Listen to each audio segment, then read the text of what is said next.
Hi guys, welcome back to my YouTube channel. എൻ്റെ channel ആദ്യമായിട്ട് കാണുന്നവരാണെങ്കിൽ ഞാൻ കൂടുതലും ചെയ്യുന്നത് lifestyle, fashion, beauty related videos ആണ്. എൻ്റെ ചാനലും എൻ്റെ വീഡിയോസും ഇഷ്ടപ്പെടുവാണെങ്കിൽ നിങ്ങളൊന്ന് സബ്സ്ക്രൈബ് ചെയ്തേക്കണേ. ഞാനിന്ന് വന്നിട്ടുള്ള നമ്മുടെ വിഷു സീരീസിലെ 3ാമത്തെ വീഡിയോ ആയിട്ടാണ്. ഞാൻ ഓൾറെഡി 2 വീഡിയോസ് അപ്ലോഡ് ചെയ്തിട്ടുണ്ട്. ഒന്ന് വന്നിട്ട് കേരള സാരി ലുക്കും, അതേപോലെ തന്നെ ട്രഡീഷണൽ ഫ്രോക്ക് ലുക്കും. കാണാത്തവരാണെങ്കിൽ നിങ്ങളൊന്ന് പോയി കണ്ടോക്കണേ. അപ്പോൾ ഇന്നത്തെ നമ്മുടെ ഔട്ട്ഫിറ്റ് വന്നിട്ട് ഒരു ട്രഡീഷണൽ സ്കേർട്ട് ആൻഡ് ടോപ്പാണ്. ഇന്ന് നമ്മൾ സ്റ്റൈൽ ചെയ്തെടുക്കാൻ പോകുന്നത് ഈ ഒരു ഔട്ട്ഫിറ്റാണ്. ട്രഡീഷണൽ വൈബിൽ ഒന്നൊരുങ്ങാം. അത്യാവശ്യം മേക്കപ്പ് ഒക്കെ ചെയ്ത് ഒന്ന് അടിപൊളിയായിട്ട് ഒരുങ്ങാനാണ് ഞാൻ ഉദ്ദേശിക്കുന്നത്. നല്ലപോലെ ഓർണമെൻറ്റ്സ് ഒക്കെ ഇട്ട്, നല്ലപോലെ മീൻസ് അത്ര കല്യാണത്തിനൊന്നും ഒരുങ്ങുന്ന പോലെയല്ല, എന്നാലും അത്യാവശ്യം ഹെവി ആയിട്ടുള്ള ട്രഡീഷണൽ ഓർണമെൻറ്റ്സ് ഒക്കെ ഇട്ട് ഹെയർ സ്റ്റൈലൊക്കെ ചെയ്ത് ഒന്ന് അടിപൊളിയായിട്ട് നമുക്ക് ഒരുങ്ങാം. അപ്പോൾ ഞാൻ ഇൻട്രോ അധികം ലാഗാക്കുന്നില്ല, നമുക്ക് വീഡിയോയിലേക്ക് പോകാം. ഫസ്റ്റ് നമുക്ക് സ്കിൻ പ്രപ്പ് മസ്റ്റാണ്. എൻ്റെ വീഡിയോസ് കണ്ടിന്യൂസ് ആയിട്ട് കാണുന്നവരൊക്കെയാണെങ്കിൽ എപ്പോഴും ഞാൻ തുടങ്ങാറുള്ളത് ടോണറിലാണ്. അതും ഈ ഒരു ടോണറിൽ 2 ടോണർ മാത്രമേ എൻ്റെ കയ്യിലുള്ളൂ. അപ്പോൾ എല്ലാ സാധനങ്ങളും സെയിം ആയിരിക്കും. നിങ്ങൾ എല്ലാ വീഡിയോസിലും, ഇനി വരുന്ന വീഡിയോസിലും കാണുന്ന സാധനങ്ങൾ സെയിം ആയിരിക്കും. കാരണം എൻ്റെ കയ്യിൽ എത്ര പ്രൊഡക്ട്സ് ഉള്ളത് വെച്ചിട്ട് ഓണം പോലെ, വിഷ് പോലെ. അപ്പോൾ നമുക്ക് ടോണർ അപ്ലൈ ചെയ്ത് കൊടുക്കാവേ.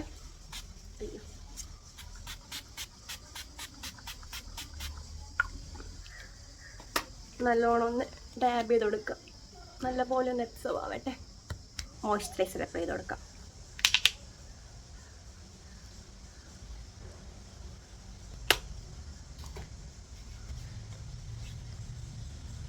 നല്ലപോലെ ഒന്ന് ഞാൻ അപ്ലൈ ചെയ്ത് കൊടുക്കുന്നുണ്ട്. ബാക്കി വന്നത് നെക്കിലും ഒക്കെ അങ്ങ് തേച്ച് പിടിപ്പിച്ച് കൊടുക്കുന്നുണ്ട്. ഓക്കെ, എന്നിട്ട് നമുക്ക് സൺസ്ക്രീൻ അപ്ലൈ ചെയ്ത് കൊടുക്കാം.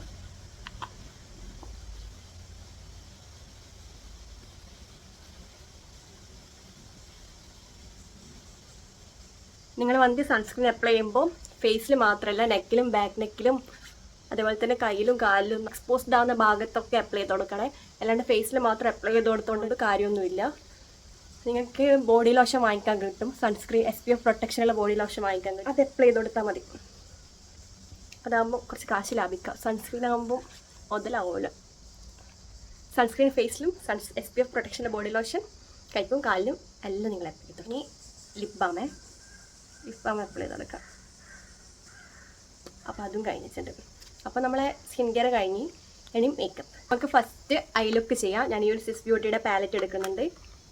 ഇതിൽ വന്നിട്ട് ഈ ഒരു ബ്രൗൺ ഷെയ്ഡാണ് എടുക്കുന്നത്. ഫേസായിട്ട് ഈ ഒരു ബ്രൗൺ ഷെയ്ഡ് നമുക്ക് അങ്ങ് അപ്ലൈ ചെയ്ത് കൊടുക്കാം.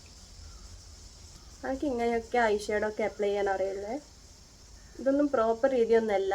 എന്നെപ്പോലെ ഒരുങ്ങാൻ ഇഷ്ടമുള്ളവർക്ക്, കുറച്ച് പേർക്കൊക്കെ ഈ വീഡിയോ യൂസ്ഫുൾ ആയിരിക്കും.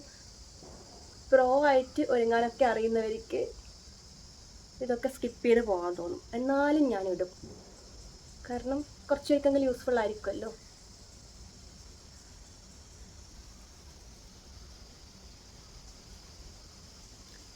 നമ്മളിന്നൊരു ചെറിയൊരു സ്മോക്കി ഐ ലുക്കാണ് ഉദ്ദേശിക്കുന്നത്. പക്ഷേ എങ്കിൽ ഭയങ്കര സ്മോക്കി ലുക്കല്ല, ഗ്ലിറ്റേഴ്സൊക്കെ ഇട്ട് കൊടുക്കുന്നുണ്ട്. നമ്മളിന്ന് കണ്ണിൽ അത്യാവശ്യം പണി ചെയ്യാൻ ഉദ്ദേശിക്കുന്നുണ്ട്. ഒരു താജ്മഹൽ പണിതെടുക്കും ഞാൻ ഇന്ന് കണ്ണിൽ. ഇനി അഥവാ നമ്മൾ ഐഷേഡ് ഇടുമ്പോൾ ആടിപൊടിയൊക്കെ പോയിട്ടുണ്ടെങ്കിൽ നമുക്ക് കൺസീലർ വെച്ചാവും സെറ്റ് ചെയ്തെടുക്കാം ലാസ്റ്റ്. ഇപ്പം നിങ്ങളത് എക്സ്ക്യൂസ് ചെയ്തേക്കും. ഇനി നമുക്ക് ഗ്ലിറ്റേഴ്സ് അപ്ലൈ ചെയ്ത് കൊടുക്കാവേ. ഇത്രയ്ക്ക് ഞാനങ്ങ് അപ്ലൈ ചെയ്ത് കൊടുക്കുന്നില്ല, എന്നാലൊട്ട് കുറക്കൊന്നുമില്ല. അത്യാവശ്യം ഒന്ന് മിന്നിത്തിളങ്ങുന്ന രീതിയിൽ. ഞാൻ ഐഷേഡോ ലുക്കൊക്കെ ചെയ്യാൻ ഉദ്ദേശിച്ചതല്ലോ, എക്സ്പെക്റ്റേഷൻ വേഴ്സസ് റിയാലിറ്റിയോ. ഞാൻ ഉദ്ദേശിക്കുന്നത് എന്തോ, ഞാൻ ചെയ്ത് വെക്കുന്ന വേറെ എന്തോ. ലാസ്റ്റ് എങ്ങനെയെങ്കിലും ഒരു മെനയിൽ കൊണ്ടെത്തിക്കുക, അതായിരിക്കും എൻ്റെ ലക്ഷ്യം. നോക്ക്, ഓക്കെ അല്ലേ? കുഴപ്പമില്ലാണ്ട് വന്നിട്ടുണ്ട്. ഇനി നമുക്ക് ഐലൈനർ അപ്ലൈ ചെയ്ത് കൊടുക്കാം. നമുക്ക് നല്ലപോലെ വാലിട്ടങ്ങ് കണ്ണെഴുതാം. എനിക്ക് വന്നിട്ട് കണ്ണിലും അധികം പരീക്ഷിക്കേണ്ട താല്പര്യമില്ല, അതേപോലെ തന്നെ ഹെയറിലും 2 പരീക്ഷിച്ചാലും അവസാനം നല്ല 3G ആവാറേ ഉള്ളൂ. അതുകൊണ്ട് ഞാൻ വലിയ പരീക്ഷണങ്ങളൊന്നും പരീക്ഷിക്കാറില്ല. ഇനി വന്നിട്ട് നെക്സ്റ്റ് ടാസ്ക് 2 കണ്ണിൻ്റെയും വാലൊരേ പോലെ. അതും എനിക്ക് നടക്കാറില്ല, എപ്പോഴും പാളിപ്പോവും. ഒരു കണ്ണ് കൊച്ചിയിലിരിക്കും, മറ്റേ കണ്ണ് കൊയിലാണ്ടിയിലിരിക്കും. അങ്ങനെയാണ് എൻ്റെ ഒരു അവസ്ഥ വന്നിട്ട്. ഞാൻ പറഞ്ഞിട്ടില്ലേ, അതേപോലെ തന്നെ സംഭവിച്ചിട്ടുണ്ട്. ഇതെങ്ങനെയെങ്കിലും ഒന്ന് ഒരേപോലെ ആക്കി കൊണ്ടുവരാനുള്ള കഷ്ടപ്പാടാണ്. നമുക്ക് ഈ ഐസിൻ്റെ കോർണർ ഒന്ന് എക്സ്റ്റെൻഡ് ചെയ്ത് വരച്ചു കൊടുക്കാവേ.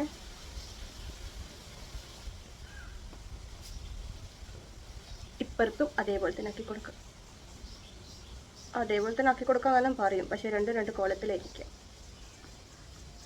ഞാനല്ലേ ആക്കുന്നത്, എനിക്ക് എന്നെ കൊണ്ട് നല്ല മതിപ്പാണ്. അങ്ങനെ വരും. എന്നിട്ട് ഏകദേശം ഒരേപോലെയൊക്കെ തോന്നുന്നുണ്ട്. ചെയ്ത് വന്നപ്പോൾ ഉദ്ദേശിച്ച് ചെയ്തൊന്നുമല്ല, ഈ ഒരു ബ്ലൗസുമായിട്ട് മാച്ചായിട്ടുള്ളൊരു ഏകദേശം ഒരു മാച്ചിങ് ആയിട്ടുള്ള കളർ വന്നിട്ടുണ്ട്. എങ്ങനെയാണെന്ന് എനിക്ക് മനസ്സിലായിട്ടില്ല. എന്തൊക്കെയോ ചെയ്ത് എന്തൊക്കെയോ വന്ന്. നമുക്ക് മസ്കാര അങ്ങോട്ട് അപ്ലൈ ചെയ്ത് കൊടുക്കാം. നല്ലപോലെ അപ്പർ ലാഷസിലും ലോവർ ലാഷസിലും അപ്ലൈ ചെയ്ത് കൊടുക്കുക. രണ്ട് കണ്ണിലും അങ്ങനെ തന്നെ അപ്ലൈ ചെയ്ത് കൊടുക്കുന്നുണ്ട്. നിങ്ങളെപ്പോഴും മസ്കാര അപ്ലൈ ചെയ്യുമ്പം ലോവർ ലാഷസിലും അപ്ലൈ ചെയ്ത് കൊടുക്കാൻ മറന്നു പോവല്ലേ.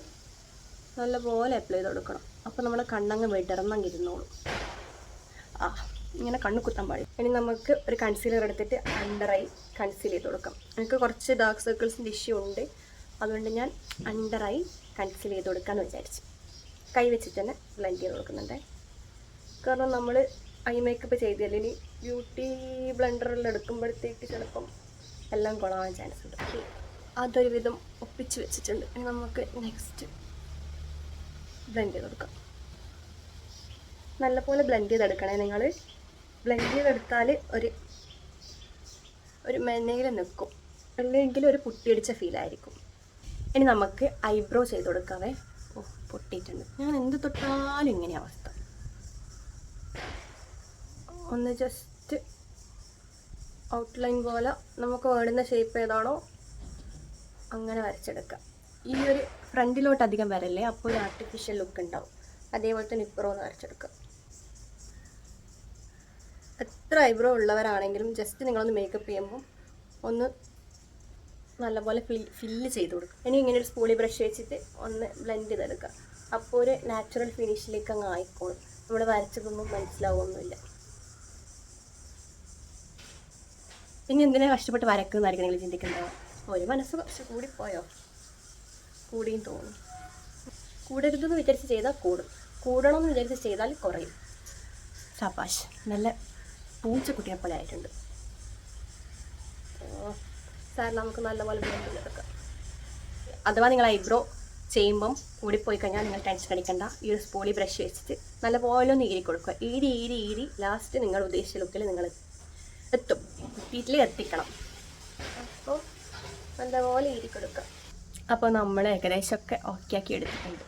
ഇപ്പം അത്യാവശ്യം മെനയായിട്ടിരിക്കുന്നുണ്ട് ഐബ്രോ. ഇത് വാങ്ങിയിട്ട് നമുക്ക് ബ്ലഷായിട്ട് അപ്ലൈ ചെയ്യാം. അതേപോലെ തന്നെ ലിപ് ടിൻ്റായിട്ട് യൂസ് ചെയ്യാം. അടിപൊളിയാണ്. പക്ഷേ പ്രശ്നം എന്താണെന്ന് വെച്ചാൽ അപ്ലൈ ചെയ്ത് അപ്പാടും തന്നെ ബ്ലെൻഡ് ചെയ്ത് കൊടുക്കണം. അല്ലേ പണി കിട്ടും, അല്ലേ അത് അങ്ങനെ അങ്ങ് കിടക്കും. ആ ഒരു ഡോട്ടായിട്ട് തന്നെ കിടക്കും. പിന്നെ നമ്മൾ ബ്ലെൻഡ് ചെയ്യുമ്പോൾ കയ്യിലോ. പക്ഷെ അടിപൊളിയാണ്. ഒരു നാച്ചുറൽ ലുക്ക് കിട്ടുമേ.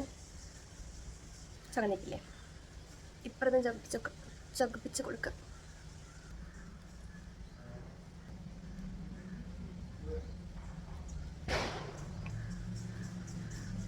ഇനി ഇച്ചിരി മൂക്കിൽ, അധികം അയാൾ ജോക്കറിനെ പോലെ ആയിരിക്കും. അതുകൊണ്ട് ഒരു ഇച്ചിരി വേഗം തന്നെ ബ്ലെൻഡ് ചെയ്ത് കൊടുക്കുക. ചെയ്യുക, അപ്പം തന്നെ ബ്ലെൻഡ് ചെയ്ത് കൊടുക്കുക.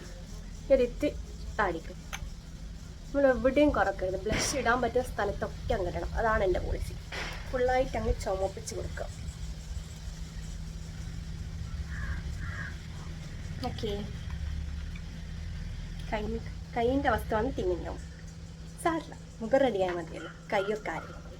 നമുക്ക് എൻവൈബയുടെ ഈ ഒരു സ്ട്രോപ്പ് ക്രീം അപ്ലൈ ചെയ്ത് കൊടുക്കുക. ഹൈലൈറ്ററിന് പകരം ഞാൻ യൂസ് ചെയ്യുന്നതാണ്. ഇത് നിങ്ങൾക്ക് ബേസായിട്ട് അപ്ലൈ ചെയ്ത് കൊടുക്കാം. മീൻസ് ഫൗണ്ടേഷനിലോ സ്കിൻ ടിൻറ്റിലോ ഒക്കെ മിക്സ് ചെയ്ത് യൂസ് ചെയ്യണമെങ്കിൽ അങ്ങനെ യൂസ് ചെയ്യാം. പക്ഷെ ഞാൻ ലാസ്റ്റ് ഹൈലൈറ്ററിന് പകരം ജസ്റ്റ് കുറച്ച് ഇത്തിരി ഇവിടെ ഇങ്ങനെയും അതേപോലെ തന്നെ അപ്പുറത്തും, പിന്നെ നോസിൽ വന്നിട്ട് ഇവിടെയും ഈ ഒരു പോർഷൻ. ചിലവരുണ്ട് ഇങ്ങനെ ഇട്ട് കൊടുക്കണം, പക്ഷെ അങ്ങനെ നിങ്ങൾ ഇട്ട് കൊടുക്കാൻ പാടില്ല. ഈ ഒരു രണ്ട് സ്ഥലമാണ് നിങ്ങൾ ഹൈലൈറ്റ് ചെയ്തെടുക്കാൻ നോസിൽ. അപ്പോൾ ഫോട്ടോയിലൊക്കെ അടിപൊളിയായിരുന്നോളൂ. ഇതൊന്നും ഞാൻ പറയുന്നതല്ല. ഞാൻ പറയുന്ന കാര്യങ്ങളെല്ലാം ഞാൻ ഏതെങ്കിലും യൂട്യൂബേഴ്സിൻ്റെ വായിൽ നിന്ന് കേട്ടിട്ട് വന്ന് പറയുന്ന കാര്യങ്ങളാണ്. അത് ഞാൻ ചെയ്ത് നോക്കിയിട്ട് എനിക്ക് ഓക്കെ ആയി തോന്നിയ കാര്യങ്ങളാണ്, അല്ലാണ്ട് ബളബളാ പറയുന്നതല്ല. അവർ പറയും, ഞാനത് ട്രൈ ചെയ്ത് നോക്കും. എനിക്ക് ഓക്കെ ആയിട്ടുണ്ടെങ്കിൽ അത് ഞാൻ വന്ന് നിങ്ങൾക്ക് നമുക്ക് ലിപ് ലൈൻ ചെയ്ത് കൊടുക്കാം. നിങ്ങൾ ഈ ലിപ് ലൈൻ ചെയ്ത് ലിപ്സ്റ്റിക്ക് ഇടുമ്പോൾ ഒരു പ്രത്യേക രസമായിരുന്നു കാണാൻ. എനിക്ക് മടിയായതുകൊണ്ട് ഞാൻ ലിപ് ലൈനൊന്നും ചെയ്യാതെ ലിപ്സ്റ്റിക്ക് എടുത്തിട്ട് കൊടുക്കും. പക്ഷേ ലിപ് ലൈൻ ചെയ്തിടുമ്പം നല്ല ഡിഫൈൻഡ് ആയിരിക്കും നമ്മൾ ലിപ്സ്. ജസ്റ്റ് ഞാനൊന്ന് ഇതിനെ കൊണ്ട് തന്നെ ഫില്ല് ചെയ്ത് കൊടുക്കുന്നുണ്ട്. ലിപ്സിന് മുഴുവൻ ആ ലിപ് ലൈനർ വെച്ച് ഫില്ല് ചെയ്ത് കൊടുത്തോണ്ട് ഞാൻ ജസ്റ്റ് ഇങ്ങനെ കുറച്ചായിട്ട് ഇങ്ങനെ അപ്ലൈ ചെയ്ത് കൊടുത്ത് ബ്ലെൻഡാക്കി കൊടുക്കുന്നേ ഉള്ളൂ. നല്ലൊരു ഷെയ്ഡല്ലേ, നോക്കും, നല്ല ഷെയ്ഡല്ലേ. എനിക്കിഷ്ടമാണ് ഈ ഒരു ഷെയ്ഡ്. നേരിട്ട് കാണാൻ ഇതിനും രസം, ക്യാമറയിലുള്ളതിനേക്കാണ്. മൊത്തത്തിൽ കൊള്ളാം. കൊള്ളാലോ അല്ലേ? ഞാൻ തന്നെ ചെയ്യാം, ഞാൻ തന്നെ പറയാം കൊള്ളാം. നമുക്കൊരു സിറ്റിംഗ് സ്പ്രേയും കൂടി അടിച്ചു കൊടുക്കാം. ദൂരെ വെച്ചടിക്കണേ നിങ്ങൾ, അല്ലെ നിങ്ങൾ മേക്കപ്പ് ഒക്കെ ഒലിച്ചിറങ്ങും. ദൂരെ പിടിച്ച് അടിച്ചോളാം. അപ്പോൾ നമ്മൾ മേക്കപ്പും പരിപാടികളൊക്കെ കഴിഞ്ഞിട്ടുണ്ട്. ഇനി നമുക്ക് ഹെയർ സ്റ്റൈൽ ചെയ്യാം. ഇവിടെ നിന്ന് ഇങ്ങനെ റോൾ ചെയ്ത് കംപ്ലീറ്റ് റോൾ ചെയ്യാം. ബാക്കിലോട്ടാക്കിയിട്ട് റോൾ ചെയ്യാം. ഫ്രണ്ടിൽ നിന്നേ തൊട്ടേ ഉള്ള റോള് ബാക്കിൽ വരെ കണ്ടിന്യൂസ് ആയിട്ട് റോൾ ചെയ്തെടുക്കുക. എന്നിട്ട് ഒരു ഹെയർ പിൻ വെച്ച് സെക്യൂർഡ് ആക്കി വെക്കുക. നിങ്ങൾക്ക് സെക്യൂർഡ് ആയി എന്ന് ഉറപ്പ് വരുന്നിടം വരെ എത്ര ഹെയർ പിൻ വേണമെങ്കിലും നിങ്ങൾ കുത്തിയിട്ട് ഓക്കെ ആക്കി വെക്കുക. കാരണം നമ്മൾ വേറെ എവിടെയും ടൈ ചെയ്യുന്നില്ല, ഫ്രണ്ടിലൊന്നും ക്ലിപ്പ് ചെയ്യുന്നില്ല. അപ്പോൾ അഴിഞ്ഞു പോകാൻ ചാൻസ് ഉണ്ട്. പിന്നെ നമ്മൾ ഫ്ലവർ വെക്കുന്നതുകൊണ്ട് ആ ഒരു ഹെയർ പിൻ വെച്ചിട്ടുണ്ടാകുമ്പോൾ ഉള്ള ഒരു അഭംഗി ഉണ്ടാവുമല്ലോ, അതങ്ങ് കവർ ആയിക്കോളും. ഞാൻ സെയിം രീതിയിൽ അപ്പുറത്തെ ഭാഗത്തും റോൾ ചെയ്ത് നല്ലപോലെ സെക്യൂർഡ് ആക്കി വെക്കുന്നുണ്ട്. സിമ്പിൾ ഹെയർ സ്റ്റൈലാണ്. അപ്പോൾ നമ്മൾ ഹെയർ സ്റ്റൈൽ ഇവിടെ കഴിഞ്ഞിട്ടുണ്ട്. ഈ ഒരു പൊന്തി നിൽക്കുന്നൊക്കെ ഉണ്ടല്ലോ, അതൊക്കെ ഫ്ലവർ വെക്കുമ്പോൾ അങ്ങ് ഓക്കെ ആയിക്കോളും. പിന്നെ ലാസ്റ്റ് ഞാനൊന്ന് ചീകി കൊടുക്കുന്നുണ്ട്. ബാക്കിൽ ഈ ഹെയർ സ്റ്റൈൽ വന്നിട്ട് ആരും ഇല്ലാണ്ട് ഒറ്റയ്ക്ക് ചെയ്യുക എന്ന് പറയുന്നത് കുറച്ച് ടാസ്ക്കുള്ള കാര്യം തന്നെയാണ്. ഇനി നമുക്ക് ഫ്ലവർ വെച്ച് കൊടുക്കാം. ഇത് വന്നിട്ട് ആർട്ടിഫിഷ്യൽ ഫ്ലവർ ആണ്. ജാസ്മിൻ ഫ്ലവർ പോലെയൊക്കെ ഇരിക്കും ആണെന്നാണ് പറയുന്നത്. ബട്ട് എനിക്കങ്ങനെ തോന്നുന്നില്ല. എന്നാലും കുഴപ്പമില്ല, നമുക്കിങ്ങനെ ഈ ഒരു സീരീസിനൊക്കെ യൂസ്ഫുള്ളാണ്. നമ്മൾ ഹെയർ നല്ലപോലെ സെക്യൂർഡ് ആക്കി വെച്ചിട്ടില്ലേ, ഹെയർ പിന്നും ഉണ്ടേ, അതൊന്നും മറക്കുന്ന രീതിയിൽ ഞാൻ ഫ്ലവർ ഇവിടെ വെച്ച് കൊടുക്കുന്നുണ്ട്. അപ്പോൾ ആ ഒരു അഭംഗി അങ്ങ് കവർ ആയിക്കോളും. അപ്പോൾ നമ്മൾ ഹെയർ സ്റ്റൈലിംഗ് ഒക്കെ കഴിഞ്ഞിട്ട് ഇനി നമുക്ക് ജ്വല്ലറി ഇട്ട് കൊടുക്കാവേ. ജ്വല്ലറി വന്നിട്ട് കുറച്ച് ഹെവിയാണ്, ഇട്ടാൽ ബോറാവുമെന്നൊന്നും അറിയില്ല. എന്തായാലും നമുക്ക് ഇട്ട് നോക്കാം. ഇനി നമുക്ക് പൊട്ട് വെച്ച് കൊടുക്കാം, അതുപോലെ തന്നെ വളയിട്ട് കൊടുക്കാം. നമ്മൾ ലുക്ക് വന്നിട്ട് ഇവിടെ കംപ്ലീറ്റ് ആയിട്ടുണ്ട്. ഞാൻ അത്യാവശ്യം നല്ലപോലെ ഓർണമെൻറ്റ്സ് ഇട്ട് കൊടുത്തുകൊണ്ട് ഭയങ്കര ഹെവി ആയിട്ട് ഫീൽ ചെയ്യുന്നുണ്ട്. പക്ഷെ കുഴപ്പമില്ല, ഹെവി ആയിട്ടുള്ള ഓർണമെൻറ്റ്സ് യൂസ് ചെയ്യാതുകൊണ്ടായിരിക്കും എനിക്ക് കുറച്ച് ബോറായിട്ടൊക്കെ തോന്നുന്നുണ്ട്. നിങ്ങൾ പറ ഓക്കെ ആണോ അല്ലയോ എന്നുള്ളത്. അപ്പോൾ ഇതാണ് നമ്മുടെ ഫൈനൽ ലുക്ക്. നിങ്ങൾക്ക് ഇഷ്ടമായോ ഇല്ലയോ എന്നുള്ളത് കമൻറ്റ് ചെയ്യണേ. അപ്പോൾ നമുക്ക് നെക്സ്റ്റ് സീരീസിലെ നെക്സ്റ്റ് വീഡിയോ ആയിട്ട് വീണ്ടും കാണാം. നിങ്ങൾ ലൈക്ക് ചെയ്യാനും ഷെയർ ചെയ്യാനും സബ്സ്ക്രൈബ് ചെയ്യാനും മറക്കല്ലേ. ബൈ.